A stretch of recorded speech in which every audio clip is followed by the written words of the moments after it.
Hello दोस्तों, स्वागत है आपका आपके अपने यूट्यूब चैनल स्टडी विथ एजे में। इसमें आज की वीडियो में मैं आपके लिए लेकर के आया हूँ आपकी एड ग्रेड अभ्यास पुस्तिका, जो आपकी सामाजिक विज्ञान की है बच्चों और कक्षा छठवीं के बच्चों के लिए आई हुई नई वर्कबुक है। और दोस्तों, आपकी हिंदी, अंग्रेजी, विज्ञान, संस्कृत, गणित सारी वीडियो चैनल पे मैंने करवा दिया है। तो चैनल को सब्सक्राइब करके उन वीडियोस को देखें, पढ़ें और समझें कि किस प्रकार से मैंने सारी चीज़ें उसमें आपको बताई है। आइए आज की इस वीडियो में हम देखेंगे अध्याय 10 आधारभूत लोकतंत्र भाग 1 शासन। इसके बारे में जानेंगे। इसके प्रश्नों के उत्तर हम लिखेंगे, कैसे आपको इसके उत्तर लिखना है, सारी चीज़ें आज की इस वीडियो में मैं आपको बताऊंगा। तो दोस्तों, शुरू करते हैं हम प्रश्न उत्तर। और दोस्तों, इससे पहले बता दूं कि चैनल ध्यान से सब्सक्राइब कर लेना। आपके काम की काफ़ी सारी चीज़ें इस चैनल पर हमेशा डलती रहती है, तो उन सभी चीज़ों को देखने के लिए, वे सभी चीज़ें आपको समय पर मिले, इसके लिए चैनल को आप ध्यान से सब्सक्राइब कर लीजिएगा। आइए देखते हैं, सबसे पहला प्रश्न है, इसमें विकल्प चुनकर लिखना है आपको। पहला प्रश्न दिया है, निम्न में से सरकार का अंग नहीं है। तो दोस्तों, सभी सरकार के अंग हैं, लेकिन प्रेस जो है वो सरकार का अंग नहीं है। तो डी नंबर इसमें सही उत्तर होगा, प्रेस। प्रश्न दूसरा है, किसी भी देश के व्यवस्थित संचालन के लिए कानूनों की आवश्यकता होती है, जिनका निर्माण किया जाता है। तो इनका निर्माण विधायिका द्वारा किया जाता है बच्चों। तो बी नंबर इसमें सही उत्तर होगा प्रश्न 2 का। आगे देखते हैं प्रश्न नंबर 3। और तीसरे प्रश्न में आपसे यहाँ पूछा है, कार्यपालिका के संबंध में सही कथन है। तो कार्यपालिका के संबंध में सही कथन है कि यह कानूनों को लागू करती है। तो इस प्रकार से बी नंबर इसमें सही उत्तर होगा प्रश्न 3 का। चौथा प्रश्न देखेंगे, इसमें पूछा है, अलग अलग देशों में सरकार विभिन्न स्तर पर कार्य करती है।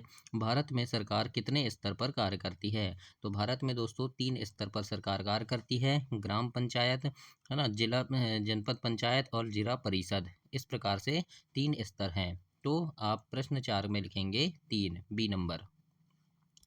आगे देखते हैं, प्रश्न नंबर 5वां है और इसमें पूछा है, न्यायपालिका के कार्यों के संबंध में सही कथन नहीं है बोला है। तो याद रखना, ए नंबर आएगा कि नए कानूनों का निर्माण और पुराने कानून में संशोधन करती है। तो ये न्यायपालिका नहीं करती है बच्चों, है ना। तो कौन नहीं करता है, न्यायपालिका नहीं करती है, तो इसका ए नंबर सही उत्तर होगा। याद रखना, ऐसे नहीं वाले प्रश्न बहुत ज़्यादा गलत होते हैं, तो आप इनको बहुत अच्छे से पढ़कर इनके उत्तर दीजिएगा। इसके बाद देखते हैं प्रश्न नंबर 6वां। और इसमें पूछा है, राज्य स्तर पर व्यवस्थापिका के सदस्य जो जनता द्वारा चयनित होते हैं, उन्हें हम क्या कहते हैं। तो दोस्तों, जो जनता द्वारा राज्य स्तर के जो सदस्य होते हैं, उन्हें हम विधायक कहते हैं। तो सी नंबर इसमें सही उत्तर होगा। 7वां प्रश्न देखेंगे, राज्य स्तर की कार्यपालिका के संबंध में सही समूह है। तो राज्य स्तर की जो कार्यपालिका होती है बच्चों, वो होती है राज्यपाल, मुख्यमंत्री और मंत्रीगण। तो ये इसमें सही है, तो ए नंबर इसमें सही उत्तर लिखेंगे आप। 8वां प्रश्न है, राष्ट्रीय स्तर की विधायिका के सदन हैं। तो राष्ट्रीय स्तर के विधायिका के सदन हैं दोस्तों, राज्यसभा और लोकसभा। तो डी नंबर इसमें सही उत्तर है। तो प्रश्न 8 तक आप ऐसे कंप्लीट करेंगे। इसके बाद हम देखते हैं प्रश्न नंबर 9वां। 9वें प्रश्न में आपसे यहाँ पूछा है कि समाज में नियमों का पालन करना अनिवार्य है। यदि नागरिक नियमों का पालन नहीं करते हैं तो क्या होगा, समाज की व्यवस्था बिगड़ जाएगी। तो ए नंबर इसमें सही उत्तर होगा। 10वां प्रश्न पूछा है, शक्तियों के पृथक्करण का उद्देश्य है।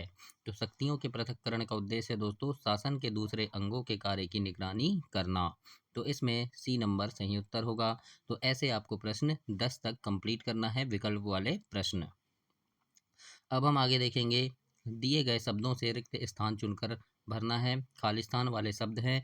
तो यहाँ कुछ शब्द दिए हैं बच्चों, जैसे साइबर, शासन, कानून, सरकार, राष्ट्रपति, राज्यपाल। तो इन सारे शब्दों से आपको खालिस्तान में सही शब्द लिखना है। तो देखते हैं, ए नंबर में लिखा है, नियमों द्वारा सामाजिक जीवन को व्यवस्थित करना और नियमों का पालन सुनिश्चित करना, ये शासन कहलाता है। बी नंबर में है, नियमों का निर्माण और उनका पालन सुनिश्चित करने वाले व्यक्तियों के समूह या तंत्र को हम सरकार कहते हैं। फिर सी नंबर में आएगा, कार्यपालिका सरकार का वह अंग है जो कानून को लागू करता है। आगे देखते हैं, आगे और भी यहाँ प्रश्न है, न्यायालय का आदर्श वाक्य क्या है। ये तो धर्मस्थो जय, ये क्या है, न्यायालय का आदर्श वाक्य है। संघीय कार्यपालिका में औपचारिक प्रधान राष्ट्रपति होते हैं। राज्य कार्यपालिका में वास्तविक प्रमुख मुख्यमंत्री होते हैं। और राज्यपाल राज्य कार्यपालिका के औपचारिक प्रधान होते हैं। भारत में सरकार राष्ट्रीय, राज्य स्तर और राष्ट्रीय स्तर पर कार्य करती है। समाज में कुछ अधिक महत्वपूर्ण नियमों को कानून कहते हैं। और डिजिटल माध्यम से लोगों की धनराशि चुराने के तरीके ढूंढना, ये साइबर क्राइम कहलाता है। तो इस प्रकार से आपको रिक्त स्थान की पूर्ति करना है और ऐसे सही शब्दों को सही जगह पर आपको लिखना है दोस्तों। अब हम देखेंगे अति लघु उत्तरीय प्रश्न हैं, जिनके प्रश्न उत्तर आपको लिखने हैं अपनी वर्कबुक में। तो देखते हैं अति लघु उत्तरीय प्रश्न में सबसे पहला प्रश्न आपके लिए यहाँ पर पूछा है, किसी नागरिक के द्वारा कानून भंग किया गया है या नहीं, यह निर्णय सरकार के किस अंग द्वारा किया जाता है। तो इसके उत्तर में हम लिखेंगे कि यह निर्णय सरकार के अंग न्यायपालिका के द्वारा लिया जाता है। इस प्रकार से आप प्रश्न एक का उत्तर लेंगे। और दोस्तों चैनल ध्यान से सब्सक्राइब कर लेना।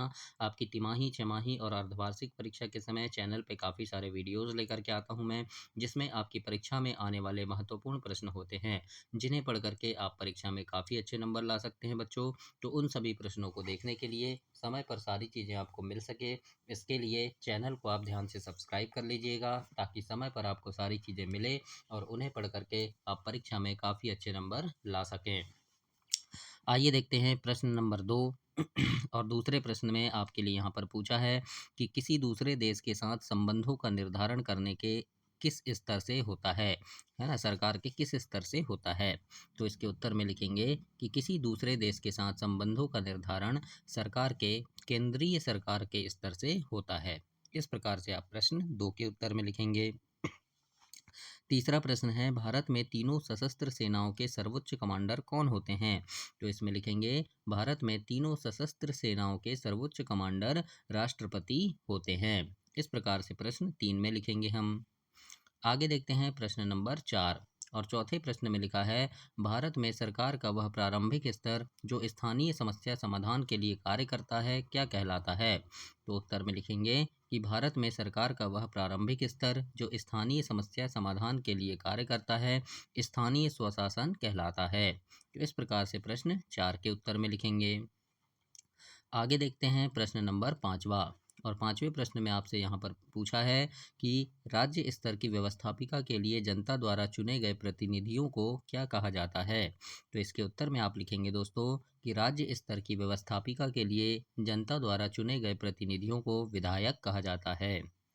छठवां प्रश्न है, जनता द्वारा राष्ट्रीय स्तर की व्यवस्थापिका के लिए अपने जिस प्रतिनिधि को चुना जाता है उसे क्या कहा जाता है। तो इसमें लिखेंगे कि जनता द्वारा राष्ट्रीय स्तर की व्यवस्थापिका के लिए चुने गए प्रतिनिधि को सांसद कहा जाता है। इस प्रकार से प्रश्न 6 के उत्तर में लिखेंगे आप। आगे देखते हैं प्रश्न नंबर 7वां। और 7वें प्रश्न में पूछा है कि विधायक और संसद के रूप में जनता अपने प्रतिनिधियों का चयन करती है, यह विधायिका के किन किन स्तरों के लिए चुने जाते हैं। तो इसके उत्तर में हम लिखेंगे कि जनता विधायक और संसद के रूप में अपने प्रतिनिधियों का चयन विधायिका के 2 स्तरों, राज्य स्तर और राष्ट्रीय स्तर के लिए करती है। इस प्रकार से प्रश्न 7 के उत्तर में लिखेंगे। और 8वां प्रश्न है कि कानून को लागू करना सरकार के किस अंग का कार्य है। तो इसमें लिखेंगे कानून को लागू करना सरकार के कार्यपालिका का अंग है। इस प्रकार से प्रश्न 8 तक आप कंप्लीट करेंगे दोस्तों। अब 9वां प्रश्न देखते हैं। प्रश्न 9 में लिखा है, संघ स्तर पर कार्यपालिका में कौन कौन शामिल होते हैं। तो इसके उत्तर में हम लिखेंगे कि संघ स्तर पर कार्यपालिका में राष्ट्रपति, प्रधानमंत्री और मंत्रिपरिषद शामिल होते हैं। इस प्रकार से प्रश्न 9 को कंप्लीट करेंगे। अब देखते हैं प्रश्न नंबर 10। 10 में पूछा है कि राज्य स्तर की कार्यपालिका में कौन कौन शामिल होते हैं।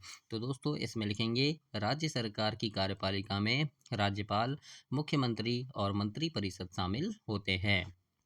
आगे देखते हैं। अब लघु उत्तरीय प्रश्न है, थोड़े बड़े उत्तर लिखेंगे। और यहाँ पर प्रश्न आपसे पूछा है कि doctor APJ Abdul Kalam missile man के नाम से क्यों जाने जाते हैं। तो इसके उत्तर में हम लिखेंगे कि डॉक्टर APJ अब्दुल कलाम को भारत सरकार के अंतरिक्ष कार्यक्रम, मिसाइल कार्यक्रम और परमाणु क्षमताओं के विकास के महत्वपूर्ण भूमिका निभाने के कारण मिसाइल मैन के नाम से जाना जाता है। इस प्रकार से प्रश्न 1 में हम लिखेंगे। अब देखते हैं प्रश्न नंबर 2। और दोस्तों, आप चैनल ध्यान से सब्सक्राइब कर लीजिएगा। और आप मेरी वीडियो कहाँ से देख रहे हैं, अपने गांव का, शहर का नाम, अपना नाम कमेंट बॉक्स में कमेंट करके बताइएगा, ताकि मुझे पता चले कि आप किस जगह से मेरी वीडियो देख रहे हैं। और वीडियो कैसी लग रही है कमेंट बॉक्स में कमेंट करके ज़रूर बताइएगा। और सब्सक्राइब ज़रूर कर देना, क्योंकि काफ़ी मेहनत से मैं आपके लिए चैनल में वीडियोस बनाता हूं बच्चों। तो और आपका एक सब्सक्राइब, एक लाइक मेरे लिए बहुत महत्वपूर्ण है, तो इतना आप ज़रूर कीजिएगा। दूसरा प्रश्न आपसे पूछा है, सरकार के अंगों में शक्तियों का पृथक्करण क्यों आवश्यक है? तो इसके उत्तर में हम लिखेंगे कि सरकार के अंगों में शक्तियों का पृथक्करण इसीलिए आवश्यक है ताकि सरकार का कोई भी अंग अधिक शक्तिशाली ना हो और सभी अंग एक दूसरे के कार्यों की निगरानी कर सकें। इससे लोकतंत्र मजबूत होता है। इस प्रकार से प्रश्न 2 के उत्तर में हम लिखेंगे। तीसरा प्रश्न है कि अगर शासन के अंगों में शक्ति पृथक्करण नहीं होता तो किस प्रकार की स्थिति उत्पन्न हो जाती है? तो इसके उत्तर में हम लिखेंगे कि अगर शासन के अंगों में शक्ति पृथक्करण नहीं होता है तो एक ही अंग अधिक शक्तिशाली हो सकता है, जिससे तानाशाही जैसी स्थिति उत्पन्न हो सकती है और जनता के अधिकारों का हनन हो सकता है। इस प्रकार से हम प्रश्न 2 और 3 के उत्तर में लिखेंगे। प्रश्न नंबर 4 है कि नियमों की आवश्यकता क्यों होती है? तो इसके उत्तर में हम लिखते हैं कि नियमों की आवश्यकता समाज में व्यवस्था बनाए रखने, अनुशासन लाने और सभी के अधिकारों की रक्षा के लिए होती है। ये हम प्रश्न 4 में लिखेंगे। अब हम आगे देखते हैं प्रश्न नंबर 5वां। और 5वें प्रश्न में यहाँ पर पूछा है कि यदि हम यातायात नियमों का पालन नहीं करेंगे तो क्या परिणाम होंगे? तो इसके उत्तर में हम लिखते हैं कि यदि हम यातायात नियमों का पालन नहीं करेंगे तो सड़कों पर अव्यवस्था फैल जाएगी। इससे दुर्घटनाओं की संभावना बढ़ेगी। नियमों की अनदेखी से समय और ईंधन दोनों की बर्बादी होगी। इस प्रकार से प्रश्न 5 में लिखेंगे। और छठवां प्रश्न है, शासन सामाजिक सामाजिक जीवन व्यवस्था के लिए शासन क्यों आवश्यक है? तो इसके उत्तर में हम लिखते हैं कि शासन समाज में नियमों और कानून बनाकर शांति और व्यवस्था बनाए रखता है। यह नागरिकों के अधिकारों की रक्षा करता है। इसीलिए सामाजिक व्यवस्था के लिए शासन आवश्यक है। इस प्रकार से प्रश्न 6 में हम लिखेंगे। आगे देखते हैं प्रश्न नंबर 7वां। और 7वें प्रश्न में पूछा है, कानून और नियमों के निर्माण में नागरिक किस प्रकार अपने विचार रख सकते हैं? तो इसमें लिखते हैं हम कि नागरिक जनसभाओं, याचिकाओं, सामाजिक आंदोलनों और मीडिया के माध्यम से अपने विचार व्यक्त कर सकते हैं। इस तरह वे कानून निर्माण की प्रक्रिया में भाग ले सकते हैं। 8वां प्रश्न है, विधायिका का मुख्य कार्य क्या है और यह किस प्रकार जनता की भावनाओं को नियमों और कानून के माध्यम से दर्शाती है? तो इसमें लिखेंगे कि विधायिका का मुख्य कार्य नियम और कानून बनाना है। प्रतिनिधि संसद या विधानसभा में जनता की समस्याएं रखते हैं, जिन्हें समझकर विधायिका कानून बनाती है। जो इस प्रकार से प्रश्न 7 और 8 को कंप्लीट करेंगे। अब देखते हैं प्रश्न नंबर 9वां। इसमें लिखा है, भारत में राष्ट्रीय स्तर पर कानून का निर्माण सरकार के किस अंग द्वारा किया जाता है और उससे संबंधित सदनों के नाम भी लिखना है। तो इसमें हम लिखेंगे कि भारत में राष्ट्रीय स्तर पर कानून का निर्माण विधायिका द्वारा किया जाता है। इससे संबंधित सदनों के नाम लोकसभा और राज्यसभा हैं। तो ऐसे आपको प्रश्न 9 तक कंप्लीट करना है बच्चों। अब हम प्रश्न 10वां देखेंगे। इसमें पूछा है कि संघ और राज्य स्तर की कार्यपालिका में कौन कौन शामिल होता है। तो इसमें हम लिखेंगे कि संघ स्तर पर कार्यपालिका में राष्ट्रपति, प्रधानमंत्री और मंत्रिपरिषद शामिल होते हैं। राज्य स्तर पर कार्यपालिका में राज्यपाल, मुख्यमंत्री और मंत्रिपरिषद शामिल होते हैं। इस प्रकार से प्रश्न 10 तक आपको लघु उत्तरीय प्रश्न को कंप्लीट करना है। अब हम देखेंगे दीर्घोत्तरीय प्रश्न। थोड़े बड़े उत्तर आपको यहाँ पर लिखने हैं। और इसमें प्रश्न पहला आपसे पूछा है कि सरकार के प्रमुख अंग एवं शासन में उनका क्या योगदान है, लिखिए। तो लिखते हैं जैसे विधायिका, है ना, यह कानून बनाने एवं कानून में संशोधन का कार्य करती है। इसके बाद लिखेंगे कार्यपालिका, यह विधायिका द्वारा बनाए गए कानून को लागू करती है। इसके बाद देखेंगे न्यायपालिका, तो ये 3 अंग हो गए। तो इसमें न्यायपालिका में लिखते हैं कि यह कानून की व्यवस्था करती है, न्याय प्रदान करती है और विवादों का समाधान करती है और संविधान की रक्षा भी करती है। इस प्रकार से ये सरकार के प्रमुख अंग हैं और इनका योगदान हम ऐसे लिखेंगे। आगे देखते हैं, प्रश्न नंबर दूसरा है और इसमें पूछा है कि भारत में त्रिस्तरीय सरकार किसी समस्या समाधान के लिए किस प्रकार मिलकर कार्य करती है, एक उदाहरण के माध्यम से समझाइए। तो इसके उत्तर में लिखेंगे कि यदि किसी जिले में बाढ़ आती है तो सबसे पहले स्थानीय सरकार राहत कार्य करती है। यदि बाढ़ अधिक क्षेत्रों को प्रभावित करती है तो राज्य सरकार कार्य करती है, और यदि बाढ़ बहुत भयानक रूप ले लेती है तो केंद्र सरकार कार्य करती है। वह सेना, एनडीआरएफ, राहत सामग्री और धन भेजती है। तो इस प्रकार से आप प्रश्न 2 को कंप्लीट करेंगे। आगे देखेंगे प्रश्न नंबर तीसरा, और तीसरे प्रश्न में लिखा है यहाँ पर कि ग्राम स्तर पर स्थानीय सरकार की क्या भूमिका है। तो इसके उत्तर में लिखेंगे कि ग्राम स्तर पर स्थानीय सरकार की भूमिका ग्रामीण विकास और लोगों की मूलभूत ज़रूरतें पूरी करने में होती है। यह कार्य ग्राम पंचायत करती है और साफ सफाई और जल आपूर्ति, सड़क, बिजली व्यवस्था, विवादों का समाधान आदि भी करती है। इस प्रकार से प्रश्न 3 के उत्तर में हमें लिखना है। आगे देखेंगे प्रश्न नंबर चौथा, और चौथे प्रश्न में पूछा है कि डॉक्टर एपीजे अब्दुल कलाम ने किस प्रकार लोगों के जीवन को प्रभावित करने में महत्वपूर्ण भूमिका निभाई।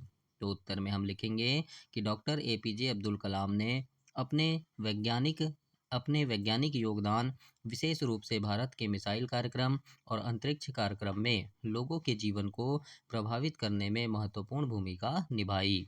उन्होंने भारत को परमाणु शक्ति के रूप में भी स्थापित किया। ऐसे हम प्रश्न 4 में लिखेंगे। अब पांचवा प्रश्न है, इसमें पूछा है डिजिटल तकनीक ने लोगों के जीवन को अत्यधिक प्रभावित किया है।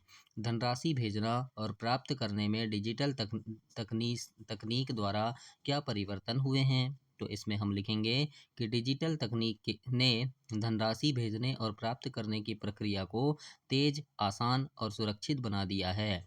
अब लोग अपने मोबाइल या कंप्यूटर के माध्यम से घर बैठे ही धनराशि का लेन देन कर सकते हैं। इससे बैंकों की लंबी कतारों में खड़े होने की ज़रूरत भी नहीं रहती है और समय की भी बचत होती है। डिजिटल तकनीक ने आर्थिक लेन देन को आधुनिक, सुविधाजनक और सुरक्षित बना दिया है ना। डिजिटल तकनीक मतलब हम फ़ोन पे, गूगल पे का उपयोग करते हैं, वही है ये।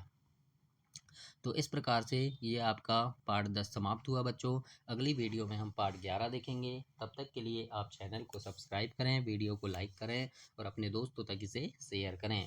धन्यवाद बच्चों।